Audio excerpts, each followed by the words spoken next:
আমরা এই মুহূর্তে আছি মদিনা এয়ারপোর্টে।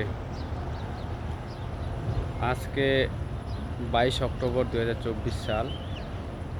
আজকে আমাদের ফ্লাইট আছে 11টা 10-এ। আমরা সকাল সকাল এসে পৌঁছে গেছি 7টার মধ্যেই, কারণ 4 ঘন্টা আগে ইন্টারন্যাশনাল ডেস্টিনেশনে যাওয়ার জন্য আসতে হয় এয়ারপোর্টে। তো আমরা আর সময় নষ্ট না করে আগে ভাগে চলে এসেছি, কোনো প্রকার রিস্ক নিতে চাইনি।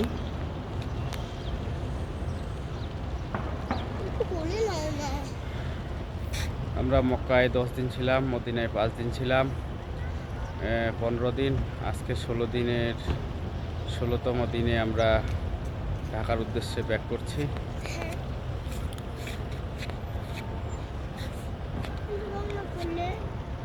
এটা হচ্ছে মদিনা এয়ারপোর্টের বাইরে, আমাদের কাউন্টার এখনো খুলে নাই। আমরা আজকে কাতারের একটা বিমানে যাব। কাতার এয়ারপোর্টে 4 ঘন্টার ট্রানজিট আছে। ঢাকা পৌঁছাইতে আমাদের বাংলাদেশ সময় রাত 1টা 20 মিনিট বাজতে পারে।